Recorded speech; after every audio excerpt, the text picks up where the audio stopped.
Welcome to the Exploring Unschooling podcast.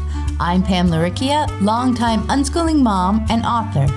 Join me and my wonderful guests for interviews, information, and inspiration about unschooling and living joyfully with your family. You can find the episode show notes, your free introductory ebook, What is Unschooling, and lots more information at livingjoyfully.ca. And here's the show. Hi, everyone. I'm Pam Laricchia, and this is episode number 99 of the podcast. It's the 22nd of November, 2017, as I record this intro. And this week, the book chat is back. Emma Marie Forde and I chat about the book Escape from Childhood, The Needs and Rights of Children by John Holt. We wanted to dive into the concept of childism through the lens of unschooling. And even though it was written more than 40 years ago, and even though he doesn't use the term childism, Escape from Childhood gave us a great framework around which to wrap our discussion. I really enjoyed the book. As a personal update, we're enjoying the cocooning nature of the fall season here. We've been putting up some decorations, so the house is feeling a bit festive, and last night we moved some furniture around. It's been very fun and relaxing. And a huge thank you to everyone who has chosen to support the show on Patreon. And a big warm welcome to new patrons, Christina Lowry, Kinsey Norris, and Sarah Earhart. I really appreciate your help to share unschooling information with anyone who's curious to learn more about this wonderful lifestyle. You guys inspire me to keep exploring the fascinating world of unschooling. And if you'd like to support the show, even for as little as $1 a month, check out the Exploring Unschooling page at patreon.com. That's patreon.com/exploring unschooling. And this week's quote is from John Holt. Children need love, stability, consistent and unequivocal care, and lasting relationships with people who are profoundly enough interested in them to look after them with warmth, gaiety, and patience. And I loved how he packed so many important points into that one sentence. Just to dive in a little bit. So the importance of not only love, but stability and consistency, so that children not only feel safe in the moment, but also feel confident that they can count on our love into the future. Our love isn't conditional. Unequivocal care reminds us that it's not about judging their needs from our perspective. Their needs are their needs, full stop. Lasting relationships reminds us that our perspective is lifelong. We will be in relationship with them however long we are both alive. And with people who are profoundly enough interested in them. That phrase reminds us that this is not about parental obligation, but about choosing to care about our children as unique and interesting human beings. With warmth and gaiety reminds us that children are not a nuisance, that our relationships with them are not, quote, less than our relationships with other adults. And with patience reminds us to join them where they are, just as we would with the adult friends that we most value. So much that he covers. And as you'll hear in our discussion, he does not mean hovering over children. He doesn't mean jumping in without being asked and doing things for our children. He's talking about being in relationship with them, caring about them as human beings, as our children. It's a great reminder, no matter how old your children are. And with that, let's get on with the book chat. Hi, everyone. I'm Pam Laricchia from livingjoyfully.ca, and today I'm here with Emma Marie Forde. Hi, Emma. Hi, Pam. Hello, hello. It is so nice to have you back for another book chat episode. Yay. Yay. Yay. Great to be here.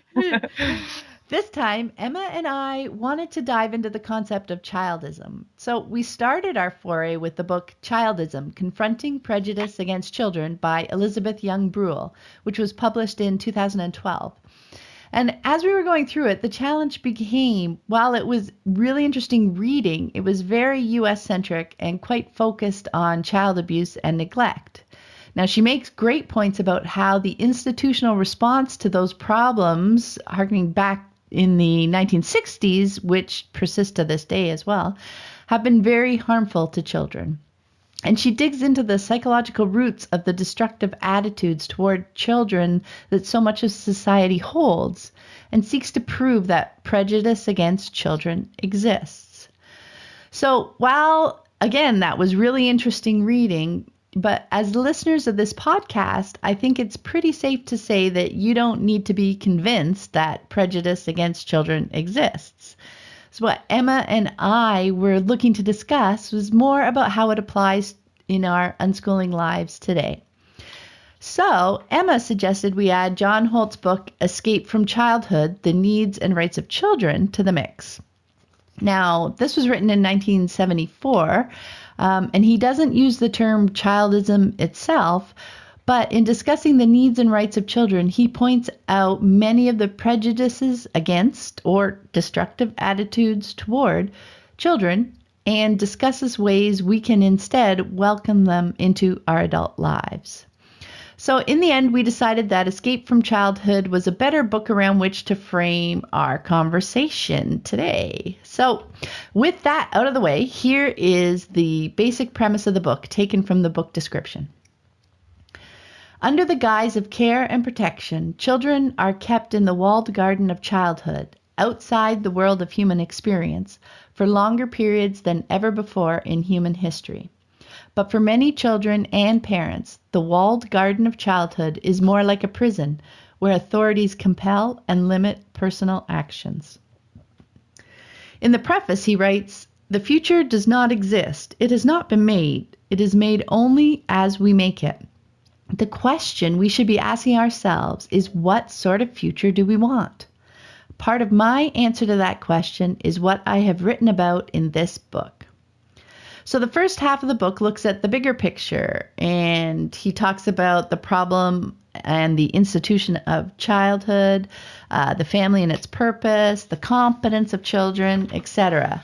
And then in the second half of the book, he dives into 10 rights he would like to see children gain, and very clearly explains his perspective and reasoning on the right to vote, to work, to own property, to travel, to choose one's guardian, to a guaranteed income, to legal and financial responsibility, to control one's learning, to use drugs, and to drive. It is really interesting reading, and Emma and I have each picked out a couple of things that we would like to chat about today. So would you like to get us started, Emma? Yeah, sure. I really enjoyed reading the book, and I think it does connect in well, like you said, with Elizabeth's book on childism. And the first thing that I was sort of picking up on was when John talks in chapter 2, it's called The Institution of Childhood, about how really sort of our idea of childhood and childhood itself is really socially constructed. So I'll just read a quote that comes from that chapter. John says, "In short, by the institution of childhood, I mean all those attitudes and feelings and also customs and laws that put a great gulf or barrier between the young and their elders and the world of their elders, that makes it difficult or impossible for young people to make contact with the larger society around them, and even more to play any kind of active, responsible, useful part in it. That lock the young into 18 years or more of subserviency and dependency, and make of them, as I said before, a mixture of expensive nuisance, fragile treasure, slave, and super pet." So I thought it's a really strong quote, and possibly for some quite controversial. Yeah. But I thought he really picks up on some of those issues that Elizabeth Yule-Brynner talks about in childism, in terms of the institution of childhood itself. How we perceive it actually serves to divide us from children. You know, we see us and them. So children are no longer just part of, of us as a community, but they're separated off. And that makes it possible for us to sort of see them in a different way and to treat them differently. to create sort of different contexts for them, like school, and to just to really sort of like project perhaps some of our own unresolved conflicts and difficulties that we might have, which is what Elizabeth talks about in childism, onto children. Whereas if we didn't have that sort of artificial separation, many of these difficulties wouldn't arise in quite the same way. And then John talks in the first few chapters of the book how actually we didn't always have this notion of childhood, and it's actually sort of like a construct that's developed like since the 70s, he talks about it since the 17th century really and onwards, and through the Industrial Revolution, that made it possible for families to work and do different things, but it hasn't always been the case. Yeah, I thought that it's when you look deeper into how we relate to children now, you can completely see how it's been socially constructed. It's not an innate need, you know what I mean, for a child's development. Mm-hmm. Yes, support, and love and a relationship with a parent, but that whole construction or institution, I love that word, the whole institution around childhood that has developed, and along with, it seems, the needs of the parents to separate more from family, through the Industrial Revolution, through where we are now, and how we've incorporated work into our lives, right? And how all that has created a need for us to separate more physically, right, from our children. And this whole institution that's grown around that to almost kind of make that more acceptable, right? To frame it socially like this is the way it needs to be for the children. But no, it's more developed from a need of, I guess, society as a whole, the way our society has developed, hasn't it? Yeah, and I think it sort of creates, which John talks about throughout the book, really particular problems for children, in terms of they have quite a lot of, they don't have as many choices as a result of our sort of how we conceptualize childhood. And I think something which he's advocating throughout the book is very much about children having choices, which is and being more empowered to make those choices, which is something I think that as unschoolers we focus on. Is we obviously primarily focus on nurturing the relationships with our children, but within that is about providing them with meaningful choices, and them, our children, being able to have an impact, like on their everyday lives and on their relationships with us, which sometimes I think the notion of childhood or the institution of childhood can take away. A bit further on, he sort of mentions, because I know we're going to go on to talk about it more in the different sort of rights that John proposes. What I liked is there's another quote that he says here. He says, I do not want to destroy their garden or kick them out of it. If they like it, by all means, let them stay in it. But I believe that most young people, and at earlier and earlier ages, begin to experience childhood not as a garden, but as a prison. What I want to do is put a gate or gates in the wall of the garden, so that those who find it no longer protective or helpful, but instead confining and humiliating, can move out of it and for a while try living in a larger space. If that proves too much for them, they can always come back into the garden. Indeed, perhaps we all ought to have walled gardens to take refuge in when we feel we must. So I love that quote, and I got goosebumps again when you read it again, because that is so much what we talk about when we're supporting our children. We're not choosing for them whether or not they should be in the garden or outside, right? To use that metaphor, because when you look around today at, our conventional society and what childhood looks like, it's so small for them now, right? They have, I mean, not only do they have so little choice, they have so little contact with people outside their little space, their family and their school, and that's all they have time for.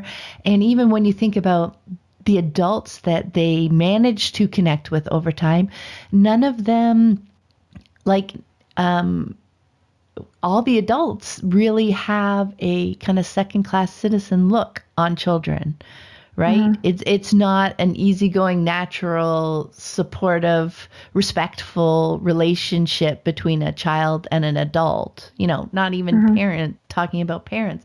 But, so maybe it may be a sports coach, a teacher, all those, you have to work really hard to find somebody in one of those positions who is truly respectful and connecting with the child on kind of a equal level, I guess, not equal as an experience or anything like that, but, who truly listens to them and considers what they say, rather than just trying to tell them what to do this, do this, do this. There's just so little of that. And I love the idea that it's also not about, in his metaphor, knocking down that wall and making everybody, fend for themselves kind of dealio, right? It is about creating, like we do in our unschooling families, creating those connected and engaged relationships so that our children feel safe and cared for and loved, but using that to help them step out into the world as far as they would like to. And I loved his point about also, get out there, explore, and if finding it's not something that fits with you, to be able to come back without any, repercussions or judgment or anything like that. I love the idea. That's of that kind of safe space for anybody. That's one of the biggest things throughout the book that he mentions over and over when he's talking about children, is like, we're talking about stuff that's useful and helpful for the lives of anybody, adults included, right? Yeah, that's one of his really big focuses, and that was something that I loved each time. So yeah, when I read that quote that you shared, I thought that was an awesome way to use that metaphor to talk about how we and our children engage with the world. Yeah. Okay, so let's move on to one of the points I wanted to share, which was from chapter 4, which is called The Family and Its Purpose. And there were a couple of great quotes from there that I wanted to highlight. First, John wrote, "At its very best, the family can be what many people say it is, an island of acceptance and love in the midst of a harsh world. But too often within the family, people take out on each other all the pain and frustrations of their lives that they don't dare take out on anyone else." And a bit later, he wrote, "They need love, stability, consistent and unequivocal care, and lasting relationships with people who are profoundly enough interested in them to look after them with warmth, gaiety, and patience. This notion that a child cannot grow up healthy unless he is at every moment under the eye of some adult who has nothing to do but watch over him is very modern." And I love, reminding myself that this was written in 1974, because, I mean, even today, that has gotten nothing but grown even more, right? That fear, that need to protect children from some nebulous something, and that we need to watch over them. They can't walk to the park, they can't walk to school, they can't, do any of this. Just thinking of children as so incapable of doing things, right? So I like the points that he made around the nuclear family, how it's been getting smaller and resulting in the circle of adults that children are in contact with getting smaller. I mentioned that a little bit earlier.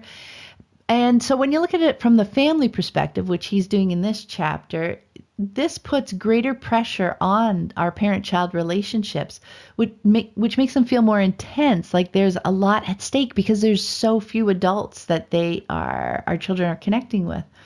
Mm-hmm. And that reminded me of our chat. I'm pretty sure it was in the attachment parenting book, where you mentioned that our actions don't have the desired results 50% of the time, and that it's all about reconnecting after. So that came up when he talked about how it feels like there's a lot at stake and our relationships are more intense. We have so much fear wrapped up in creating a, quote, ideal relationship with our children that we can feel scared to do anything, right? We shy away because we're scared that we might knock it off balance, right? When things are going well, we want to really just keep it and care for it. But, that actually gets in the way of a solid connecting relationship because you're avoiding connection now. And remembering that half the time you may take a half a step in the wrong direction and need to adjust. As back to how the metaphor I like of the dance of relationships, right? I think John nailed it in this sentence, which again, he wrote more than 40 years ago. Many parents find it hard to say no to their children, even though they say it much too often, because it seems to threaten their ideal relationship with the child. So in unschooling circles, we spend a lot of time talking about how to build those strong, connected, trusting, resilient relationships with our children. And they are vital so that when we're in conversation with our kids, they know that our comments and questions are truly about the topic, not subtle judgments of them as a person. So they don't take things personally, and we don't take things personally, right? John wrote, "The no is a thing of the moment, connected only with the act of the moment. It is not part of a larger yes or no about her as a person. So she takes the no for what it is, and life moves on." He was talking about an example he shared where a no came up. So I just think it's so fascinating to see that the things we talk about and work on our unschooling journey today, and to be able to see them through this new perspective, and it makes them feel all the more vital and important, right? Even when you're looking at the bigger picture of childhood and the institution of childhood and family and how we can actively live today. I just thought that was really cool to see how well it meshed with the things that he was talking about back then. Yeah, no, I think, when you talk about that, I'm mindful that, probably the listeners they might know quite a bit about John Holt already, but he was one of the sort of founders of unschooling and a big unschooling advocate. And I like his work as well, because I feel that he did sort of prioritize, or he did certainly think about the relationship between adults and children, the emotional connection in terms of their learning and how important that was, and how, children needed to feel safe and secure and loved and cared for before they felt, ready to learn. He has some lovely descriptions of his work with children, how they would cuddle up to him and they would read together. And when I was reading this chapter, I was thinking, oh God, he's really negative about the family. But then I was sort of thinking more about, and I was thinking, I wonder where that came from in terms of his own experience. But I guess I haven't read his biography actually, which I'd be quite interested to do.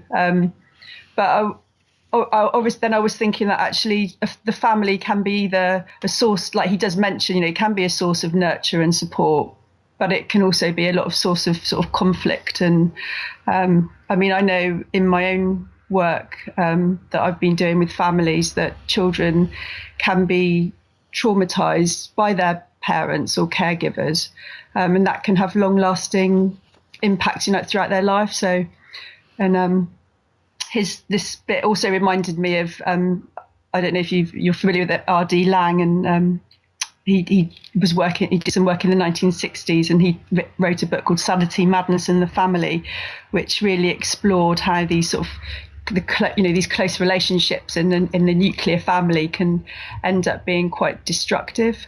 So I thought John was picking up on those issues about the family. It is not always the ideal environment, and how giving children more options and choices to move away from that when they feel ready, or to connect with other adults, is actually a really sort of healthy and positive thing. Mm-hmm.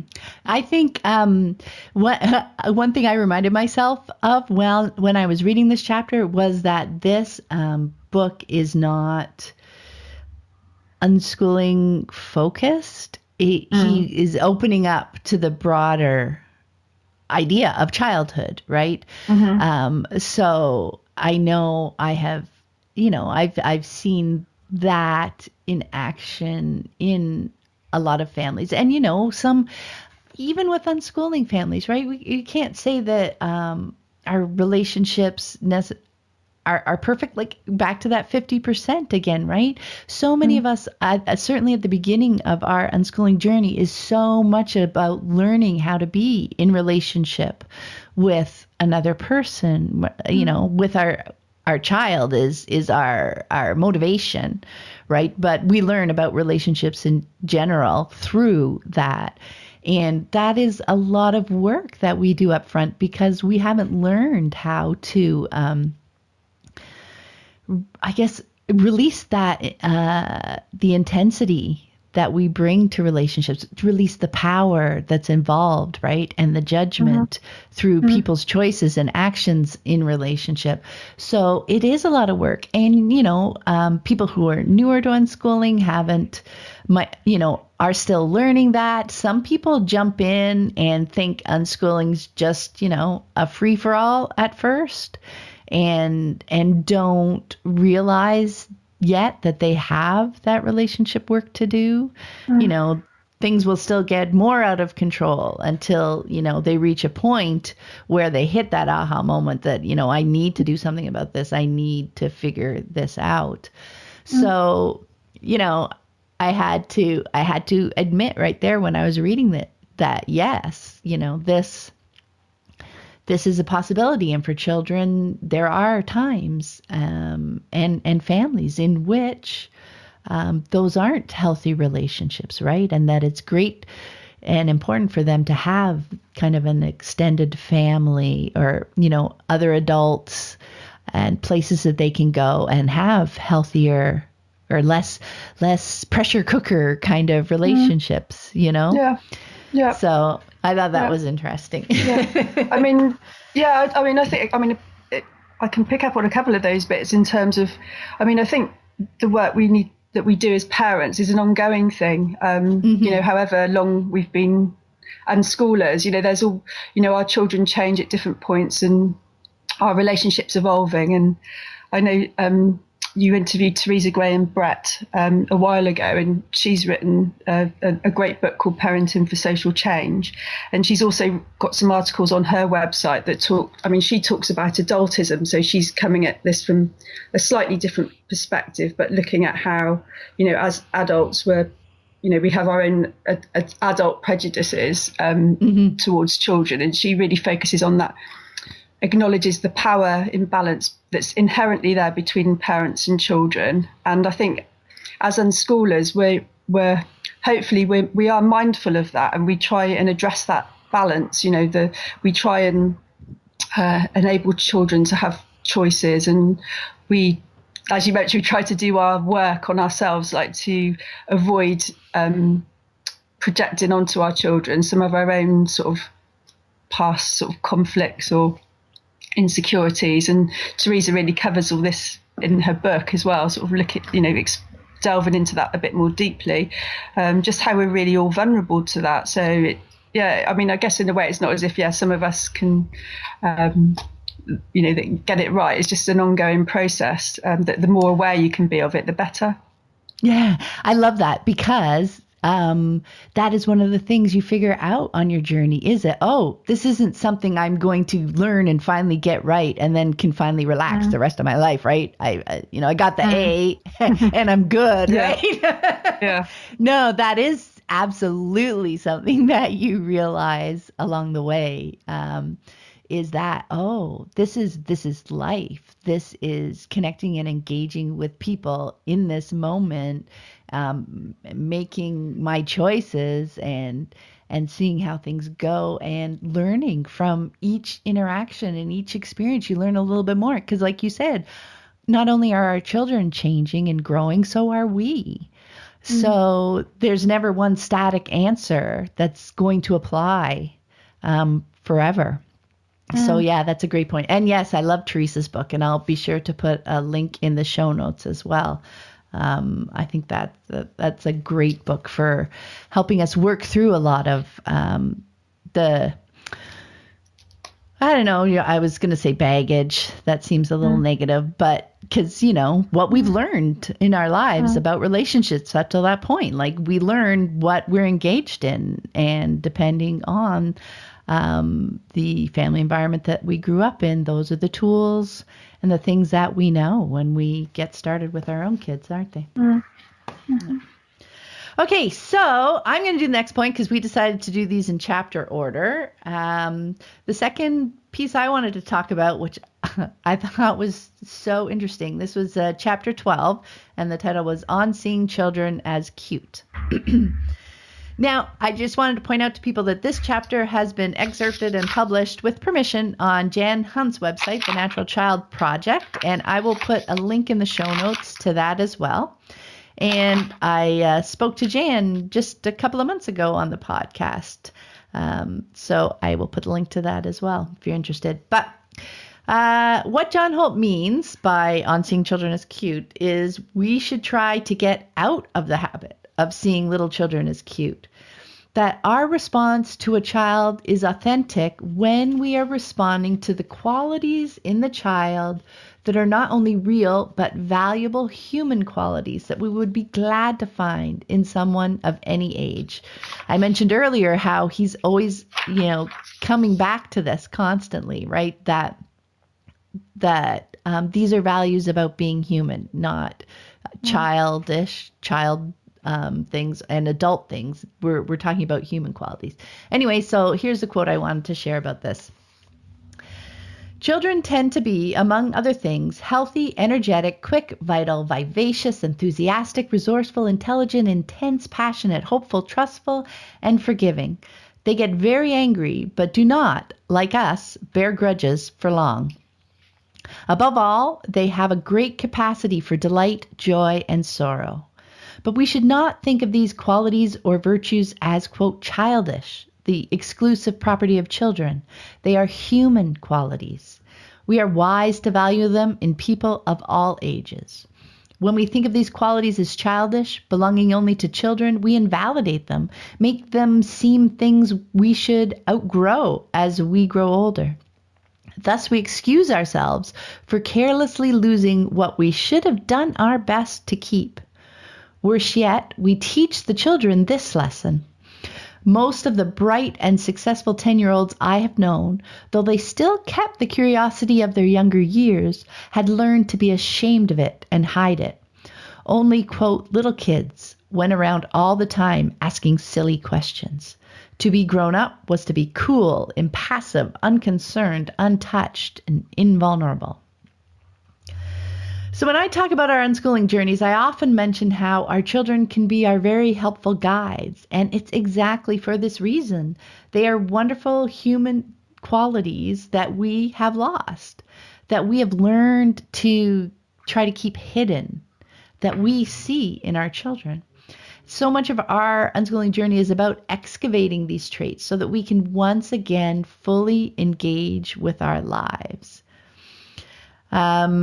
I have some examples that he shared to talk through. So I thought I'd share a couple. The first one was when a young child is crying. Many people will pass it off, feeling almost sentimental, you go, oh, and maybe smile in reaction. And for others, it almost strikes them as funny, right? But there's nothing funny about a child crying. As he points out, a small child does not cry for trivial reasons, but out of need, fear, or pain. Another example is when our thoughts are clouded by, quote, innocence of children, keeping them in that garden. When a child doesn't know how to do something, we often see their ignorance as endearing or cute. Imagine you're watching your child try to figure something out and they don't quite know how to put it together or something. And we can look on them and go, oh, look at them trying to figure that out. That's so cute, etc. Make smile at their, confusion. But you know how we talk about so much about seeing situations from our child's perspective. That's not how they are experiencing that moment. They don't feel cute, right? That's a great thing to ask yourself when you're thinking, oh, that's cute. Do they feel cute? They most likely want to learn how to do that thing. And as I've talked about before, that doesn't mean us jumping in to save them. And I love how John explained it. Quote, they want to escape their ignorance, to know what's going on, and we should be glad to help them escape it if they ask us and if we can. Again, those are the points, right? Following their lead. Maybe they are deep in the flow and they're figuring a lot of stuff out as they try all sorts of different options. So not jumping in and taking over that learning for them, but being available to help them the minute they look up and they want somebody to help them figure out the next step. I love the point that innocence and ignorance are not the same thing. He writes, by the innocence of children, we mean something more. Their hopefulness, their truthfulness, confidence, their feeling that the world is open to them, that life has many possibilities, that what they don't know, they can find out, and what they can't do, they can learn to do. I think there was one other example that I thought was good about when they're in the flow. That's the same kind of idea. But when you look at it from their perspective, even though it looks cute when they're, maybe they're really accomplished at doing something and they're actively doing it and you're going, whether it's playing the violin or playing a video game or, any activity, coloring, art, whatever it is, maybe that they're passionate about, that they're right into, they're in the flow. Again, we often think, oh, how cute. Look at them. But again, they're not trying to be cute. They don't want to be seen as cute. They aren't doing the thing for any outside approval or judgment at all. So don't try to turn your child into an actor in your show. Leave him alone to get on with his work. And I wanted to pull out that last bit because I think it's so important to consider. Don't try to turn him into an actor in your show. And this ties back, I think, to the intensity of our relationships with our children. Be careful not to make our relationships with our children all about ourselves. I think it's something worth checking in with ourselves once in a while about whether we're seeing our children through how they reflect on us rather than seeing them as separate entities in their own right. And that's the difference I mean when I talk about seeing things from our child's perspective, through their eyes to help them process things and make the choices that work well for them. Their choices are not about us at all. And I wanted to bring up something from the Childism book that stood out for me and that connects to this so well. Elizabeth Youngborough wrote, and this form of prejudice is something many children experience. They discover that to their parents, they are all about their parents. Think about that for a second. Like, children learn that their actions are really all from their parents' perspective. Their actions are all about their parents. Like, what does this mean for me? How does this impact me? How does this reflect on me? If our first reaction to our child's choices is often, what does their actions say about me? That's a good clue for us that we may not be giving them that space to be themselves. So I thought that was really cool how something as innocuous as just thinking, oh, that's so cute. Children are cute. Can be an interesting clue to something so important that we are not really giving them their own space and really allowing them to be their own person. We're still seeing them, even though we're trying our best to support them and we want to help them, we're still judging everything they're doing through our lens. And that is a prejudice against them, because then they're smart, they're capable. Like she says, they figure that out. And now they have to consider our perspective inside every choice that they do get to make. And then it's not their choice anymore, right? They're not really learning about themselves. They're learning about themselves only in conjunction with us, within the framework of us. Does that make sense? Yeah, sure. And I think it's such an important point, and something that I think it's really easy to slip into, is to sort of not seeing the sort of the real and individual qualities of a child. It reminded me of a quote that you probably heard by Sandra Dodd, where she says, if your child is more important than the vision of your child, life becomes easier. I love that quote. Yeah.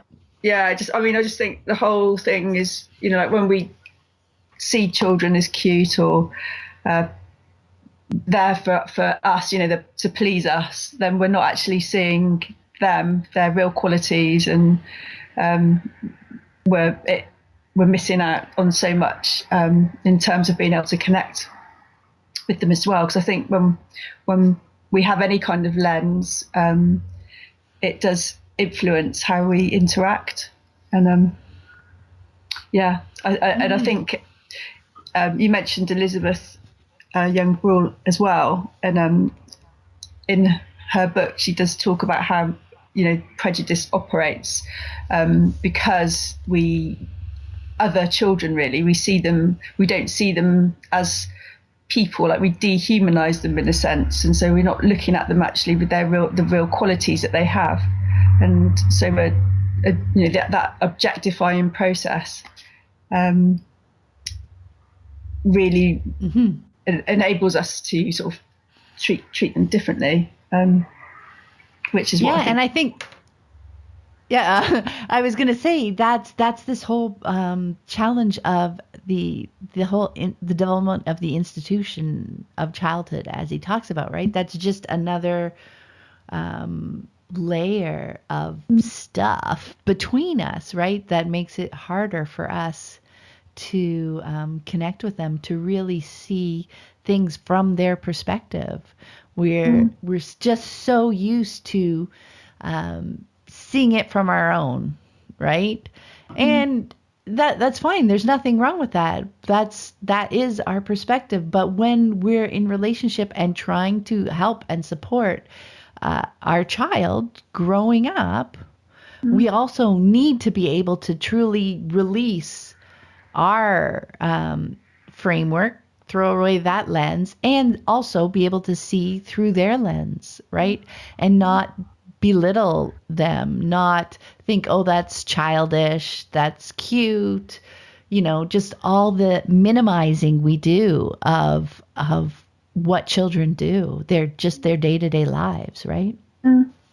I think it's so important, and in a way it's one of the reasons why I was interested in unschooling. I mean, not consciously, but I think it informed me, because he talks quite a bit, I think it might be in this chapter, about children learning through the Suzuki method of the violin, and that's actually what I did.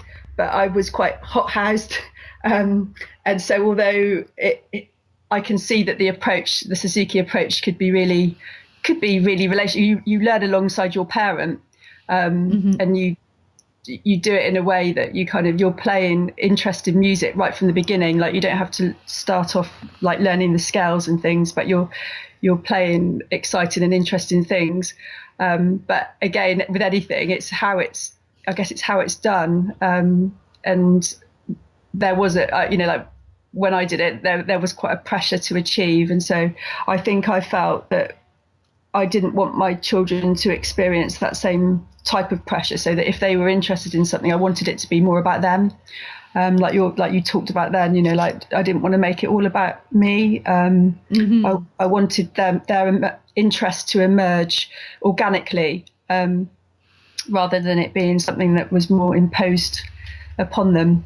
So I think it's sort of getting the balance. Well, I don't know if balance isn't the right word, but I think with unschooling, it is being guided more by the child, and rather than having like that framework or theory, but seeing what they're interested in, how they would like to do it, and not jumping in and sort of taking over, which I think can happen. It can happen. I think that happened to me a bit. So I think I'm sort of quite sensitive to that dynamic.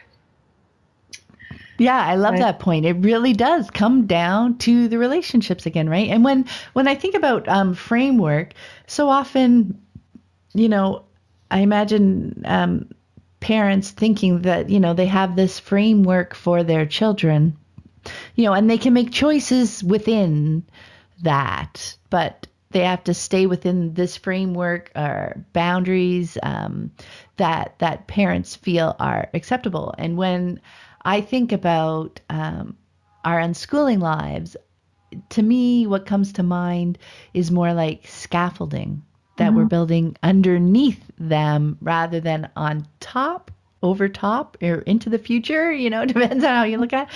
But that scaffolding of support and understanding on which our children, or that walled garden, whatever, where they feel safe and supported.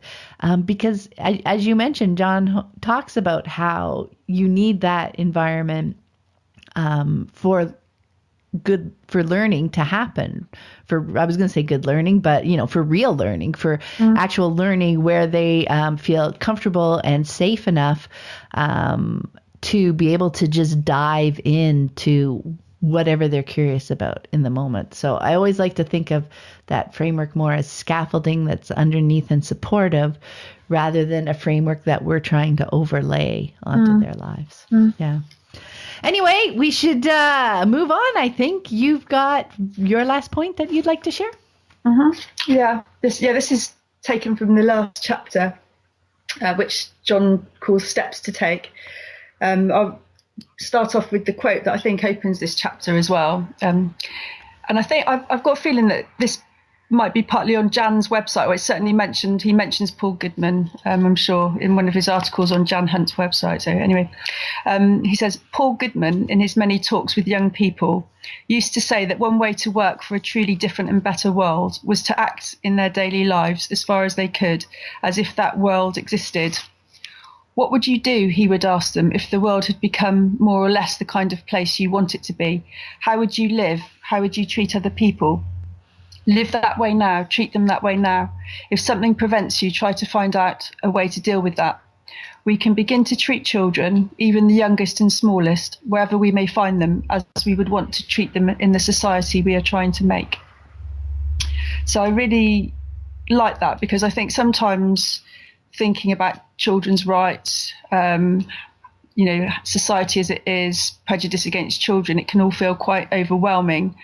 And there seems to be so many barriers in the way that I don't know about I know for myself it can feel, how can we move forward? And I think it's quite useful to think, and I think it's quite useful to think, do what you can. And I think that's where Teresa comes in as well, making changes within your own family and with your own children, working on yourself are important places to start. And John, he also talks about sort of being courteous to children and extending the same respect and dignity that we would for all adults, and things like respecting their physical and emotional space. And he's got a lovely bit in the book where he talks about, respecting babies, and how actually if you when you actually really get to know a baby, they'll let you know when they want to be picked up, or if they want you to sort of like interact with them. And you can notice very subtle cues. And I just like how he's respectful and from, he recognizes their personhood from such a young age. Because I think sometimes people just maybe pass a baby around and they might not notice that the baby's attached to a particular person, or they may be tired or upset. It's like the baby becomes the property of the group rather than, but he brings it back, and he talks about respecting children's rights, to their property and to their privacy, and also to their own sort of like internal thoughts and their emotional world. I just liked the way that he sort of focused on that, and emphasized how important that is, really. Yeah. I really love that. I love the way you talked about the babies too, right? Because they are people, right away. And the idea that, so often it's about, now it's just the baby fits into our lives, as in we just need to now, have a stroller and a carrier, and they come all these places and fit in. And he talks about, how so often they're more seen as a bit of a nuisance, But anyway, I love that. And the quote that you started with as well, because I think that's something that we discover with unschooling, how much we can live that life that we kind of envision or want. You know what I mean? I found that there really was the ability, maybe, we could live those relationships that we envisioned with our children now, right? And we can give them that space, like you were talking about, John said, for their emotional lives. Give them that space for pondering and thinking, and give them that privacy. Just be respectful of them as a human being, right? And there to connect. Because, when you think about it, with our relationships with our children, those are great ways to be in relationship with all the people that are important to us in our lives, right? So it is amazing how you can live that with them, and even just be an example of living differently with your children when you're out and about in the world. So I know sometimes I had to do things like, when there were conventional rules and things out in the world, I would talk to the people involved, because they're maybe there because of some previous incident or something. But if I chatted with them and we talked about our particular situation, sometimes my kids could join things when they were younger than the age stated, or, stay longer or take more or less of the classes or activities or whatever. There are ways for us to engage in the life that we envision now. And just by doing so, we're living that out in the world, and other people are seeing that.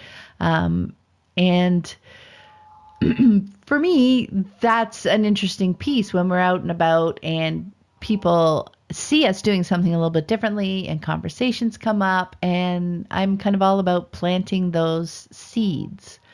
Not confrontational about it, not putting expectations on other people, but to be able to just plant those seeds that this isn't the only way. And I think, that message is getting out there now. And I love the people who are more dedicated to, confronting those kinds of rules and things more directly, politically, etc.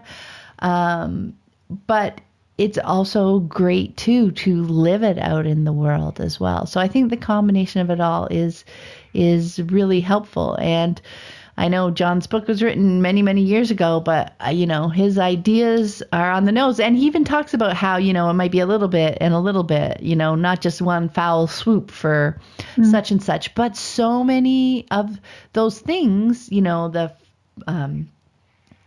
so many of those needs and rights that he talks about, we can incorporate reasonably well into our lives today. Yeah, I mean, and we haven't mentioned, the Convention on the Rights of the Child, which was in 1989, which sort of which I know Elizabeth Young-Bruhl sort of sees as a big step forward in terms of children's rights, and recognising on a sort of societal and governmental level that children need to have, that deserve to have certain rights and respect and in our society. So I think, it's about the individual family and individual relationships, but also on, it changes on an institutional level. But yes, very good point. Yep. Okay. I have just a little bit of a conclusion that I wanted to just bring it all together.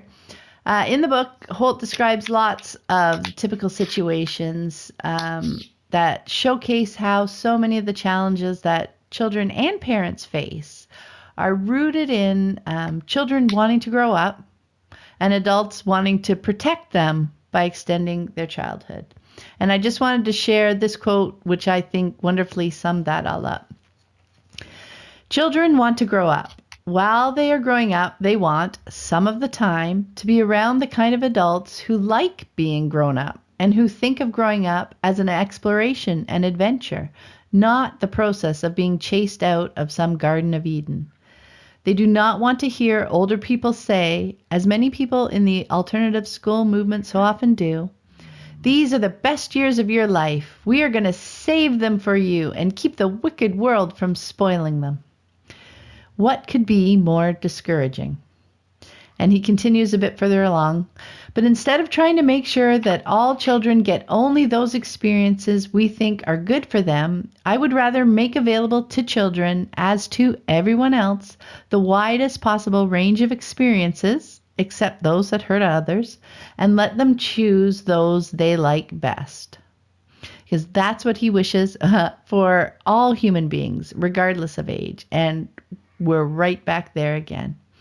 And I just loved his perspective on that. And you could tell just through so many of the examples that he shared that he really enjoyed engaging with the children in his life and understanding things from their perspective, chatting with them, chatting with other adults, and I really love the perspective that he brings to this whole discussion. So do you have any closing comments you'd like to share, Emma? I think you've said it there. That one? Yeah, no, yeah. I love that quote. Yeah, I really like that quote. Yeah, I think it's awesome.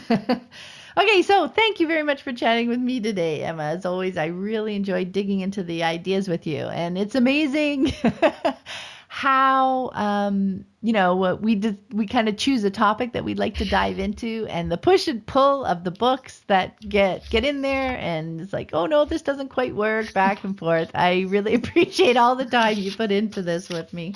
That's okay. I enjoyed it. Before we, yeah, definitely some long email chains. Before we go, where can people connect with you online? Well, I've got my blog, rethinkingparenting.co.uk, and on Facebook I do run it's called Radical Unschoolers Discussion Group, so people can connect with me there too if they like. Awesome. I will put links to those in the show notes as well. And thanks everybody, and have a great day. Okay. Thanks for listening. I hope you found it helpful. You might also like the backlist episodes at livingjoyfully.ca/podcast. While you're there, be sure to pick up your free copy of my book, What is Unschooling? In it, we'll explore some of the common questions people have when they first hear about unschooling, like, how will my child learn? How do I know they're learning? What is deschooling? And how do I get started? It's also available at many online ebook retailers. And if you'd like to connect online, you can find me on Facebook at Living Joyfully. Until next time, have fun living and learning with your family.